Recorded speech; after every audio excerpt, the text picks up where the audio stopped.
नमस्कार, मैं हूं श्वेता। बिहारी न्यूज में आपका स्वागत है। खबरों की ओर बढ़ने से पहले एक नजर डालते हैं आज की सुर्खियों पर। बिहार के हर जिले में बनेगा ई शिक्षा कोष सेल। अब स्कूलों की गतिविधियों और शिक्षकों की उपस्थिति पर होगी सीधी निगरानी।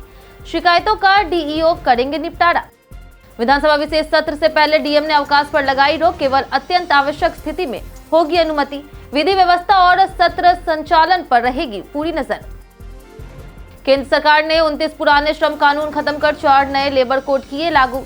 आधुनिक श्रमिकों को कानूनी पहचान, सोशल सिक्योरिटी और समय पर मिलेगा वेतन, ओवरटाइम भुगतान जैसी मिलेगी सुविधा। रेलवे ने शुरू की 14 जोड़ी नई ट्रेनें। विशेष सहरसा अमृतसर ट्रेन में होंगे 16 कोच। टिकटिंग और इंफ्रास्ट्रक्चर सुविधाओं में भी हुई बढ़ोतरी। टीम इंडिया के विकेटकीपर संजू सैमसन अब सीएसके का बनेंगे हिस्सा। संजू सैमसन ने सीएसके में शामिल होने पर जताई खुशी। कहा, धोनी के साथ ड्रेसिंग रूम में समय बिताना बचपन से था सपना। चलिए एक नजर डालते हैं शाम तक की बड़ी खबरों की ओर विस्तार से। हर जिले में बनेगा ई शिक्षा कोष सेल। अब निगरानी होगी सख्त। बिहार में अब हर जिला शिक्षा पदाधिकारी कार्यालय में ई शिक्षा कोष सेल बनाया जा रहा। इसे संचालित करने के लिए 112 टेक्नीशियन नियुक्त किए गए हैं, जिन्हें सभी जिलों में भेजा जाएगा। जरूरत पड़ने पर कर्मचारियों की संख्या बढ़ाई जाएगी। पहले यह व्यवस्था केवल शिक्षा विभाग तक सीमित थी, लेकिन अब इसे जिले स्तर पर विस्तारित किया जा रहा है। नए सेल के माध्यम से स्कूलों की गतिविधियों, शिक्षकों की उपस्थिति और शिकायतों पर सीधी निगरानी रखी जाएगी। अब शिकायतें सीधे जिला शिक्षा पदाधिकारी द्वारा निपटाई जाएगी। शिक्षक, सेवानिवृत्त कर्मचारी, विद्यार्थी, अभिभावक और विद्यालय समिति के सदस्य ऑनलाइन शिकायत कर सकेंगे। स्कूलों में संसाधन की कमी, वेतन समस्या, मध्याह्न भोजन, बेंच डेस्क या पानी जैसी शिकायतें भी इसी प्लेटफॉर्म पर दर्ज की जाएगी। विधानसभा विशेष सत्र से पहले डीएम ने अवकाश पर लगाई रोक। बिहार में नई सरकार के गठन के बाद 25 नवंबर को नीतीश कैबिनेट की पहली बैठक हो सकती है, जिसमें बिहार विधानसभा का विशेष सत्र बुलाए जाने पर फैसला लिया जा सकता है। संभावित विशेष सत्र को ध्यान में रखते हुए पटना डीएम ने कई कड़े निर्देश जारी किए। डीएम ने जिला, अनुमंडल, प्रखंड और तकनीकी पदाधिकारियों सहित सभी पर्यवेक्षक स्तर के कर्मचारियों की छुट्टियां तत्काल प्रभाव से रद्द कर दी है। आदेश के अनुसार सत्र समाप्त होने तक कोई अवकाश स्वीकृत नहीं होगा। केवल अत्यंत विशेष परिस्थिति में ही अवकाश लिया जा सकेगा, वह भी स्पष्ट कारण बताकर और अनुमति मिलने के बाद ही। इस कदम का उद्देश्य सत्र के दौरान विधि व्यवस्था को मजबूत बनाए रखना है। केंद्र सरकार ने 29 पुराने श्रम कानून खत्म कर 4 नए लेबर कोड किए लागू। केंद्र सरकार ने 29 पुराने श्रम कानूनों को समाप्त कर देश में सिर्फ 4 नए लेबर कोड लागू कर दिए हैं, जिससे कामगारों से लेकर के कंपनियों तक सभी को बड़ा लाभ मिलेगा। नए कोड आधुनिक वर्कफोर्स, गिग प्लेटफॉर्म, प्रवासी और कॉन्ट्रैक्ट वर्कर्स को पहली बार कानूनी पहचान और सोशल सिक्योरिटी देंगे। अब हर कर्मचारी को नियुक्ति पत्र, समय पर वेतन, ओवरटाइम पर दुगना भुगतान और सिर्फ 1 साल में ग्रेजुएटी मिलेगी। 40 साल से ऊपर के श्रमिकों को वार्षिक फ्री हेल्थ चेकअप भी मिलेगा। कंपनियों के लिए सिंगल लाइसेंस और सिंगल रिटर्न से नियम सरल होंगे।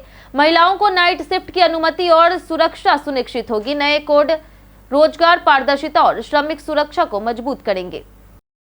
बिहार विधानसभा चुनाव में डाक मतों की बड़ी संख्या हुई खारिज।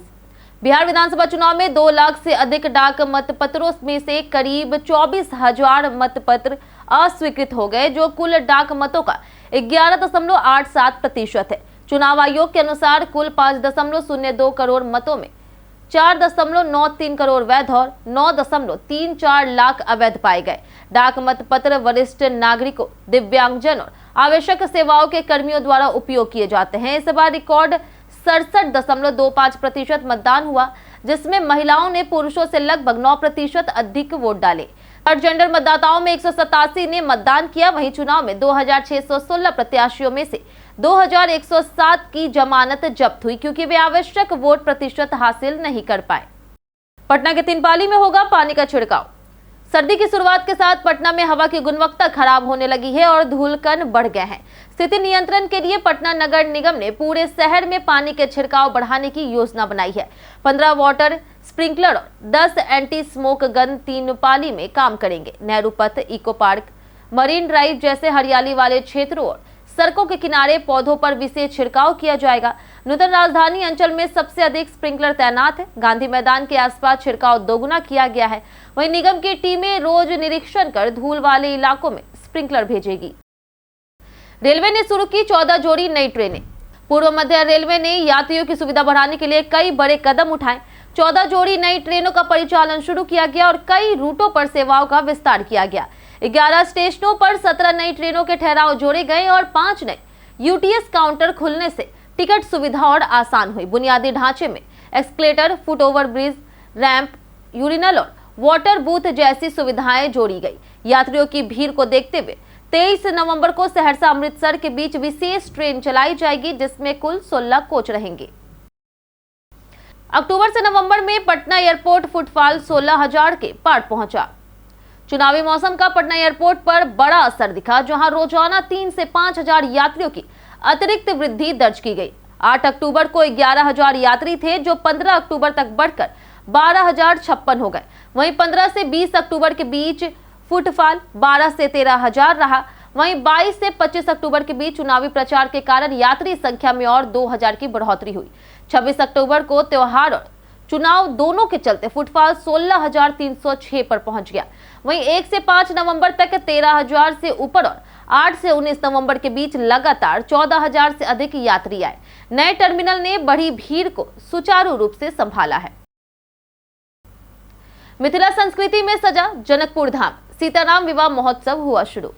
प्राचीन मिथिला की राजधानी जनकपुर धाम में 7 दिवसीय सीताराम विवाह पंचमी महोत्सव जोरों शोरों से मनाया जा रहा है। जानकी मंदिर को भव्य रूप से सजाया गया है और पूरे शहर में पारंपरिक मिथिला संस्कृति की झलक दिखाई दे रही। नगर दर्शन यात्रा से शुरुआत होने वाले इस महोत्सव में पुरवाली लीला, धनुषा यज्ञ, तिलकोत्सव, मटकोर और मुख्य स्वयंवर और विवाह समारोह प्रमुख आकर्षण है। देश विदेश से हजारों श्रद्धालु यहां पहुंच रहे हैं, जिससे शहर में सांस्कृतिक रौनक और आर्थिक गतिविधियां बढ़ी है। सुरक्षा के लिए 1,750 जवान, ड्रोन निगरानी, साफ सफाई और यातायात व्यवस्था कड़ी की गई है। धार्मिक अनुशासन बनाए रखने के लिए 23 से 26 नवंबर तक मांस मंदिरा बिक्री पर प्रतिबंध लगाया गया। डीजीपी विनय कुमार ने कैमूर में माता मुंडेश्वरी मंदिर में की पूजा अर्चना। बिहार के डीजीपी विनय कुमार ने विधानसभा चुनाव 2025 के सफल समापन के बाद कैमूर जिले के प्राचीन माता मुंडेश्वरी मंदिर में परिवार के साथ पूजा अर्चना की। इसके बाद उन्होंने जिले के पुलिस अधिकारियों के साथ बैठक कर सुरक्षा समीक्षा की। डीजीपी ने अपराध, अवैध गतिविधियों, संगठित अपराध, शराब माफिया, साइबर क्राइम और सड़क अपराध पर सख्त निगरानी बनाए रखने के निर्देश दिए। थाना स्तर पर गश्ती, तकनीकी निगरानी और जनता संवाद पर जोर दिया। उनका दौरा प्रशासन और जनता के लिए प्रेरणादायक रहा, जिसमें कानून व्यवस्था को मजबूत करने और पुलिस की सक्रियता बढ़ाने का संदेश स्पष्ट रूप से गया। बिहार ने स्पेशल ओलंपिक्स फुटबॉल चैंपियनशिप 2025 में जीता gold medal. Special Olympics Bharat national football championship 2025 में बिहार ने शानदार प्रदर्शन करते हुए गोल्ड मेडल जीता। यह प्रतियोगिता 17 से 21 नवंबर तक कोलकाता के साइंस स्पोर्ट्स कॉम्प्लेक्स में आयोजित की गई, जिसमें 20 राज्यों के 300 से अधिक खिलाड़ी शामिल हुए। बिहार की 10 सदस्यीय टीम ने बेहतरीन तालमेल, अनुशासन और खेल कौशल दिखाया। यह आयोजन वर्ल्ड समर गेम्स 2027 के लिए क्वालिफायर भी था। महानिदेशक रविंद्रन शंकरन ने इस उपलब्धि को राज्य के लिए गौरव की बात बताई। टीम में 3 प्रशिक्षक और 7 खिलाड़ी शामिल थे। स्पेशल ओलंपिक्स विशेष खिलाड़ियों को मानसिक और शारीरिक रूप से सक्षम बनाने पर केंद्रित है। कार्यालय पहुंचते ही एक्शन मोड में दिखे मंत्री दीपक प्रकाश। बिहार सरकार में पंचायती राज विभाग के नए मंत्री दीपक प्रकाश पहले ही दिन एक्शन मोड में दिखे। दफ्तर पहुंचते ही उन्होंने पत्रकार और अधिकारियों को स्पष्ट संदेश दिया कि औपचारिकता में समय ना गवाएं, क्योंकि हर मिनट जनता के काम का है। उन्होंने विभाग को ग्रामीण विकास की रीढ़ बताते हुए कार्य में अनुशासन, पारदर्शिता और गति पर जोर दिया। अधिकारियों से लंबित योजनाओं, पंचायत स्तर की परियोजनाओं और फंड उपयोग की समीक्षा कर तेज प्रगति रिपोर्ट तैयार करने के निर्देश दिए। डिजिटल सुविधाओं, मॉनिटरिंग, संसाधन बढ़ाने और भ्रष्टाचार पर सख्त कार्रवाई की बात कही। उनकी कार्यशैली ने बदलाव के संकेत दे दिए। बेगूसराय एनकाउंटर में कुख्यात अपराधी को पुलिस ने किया ढेर।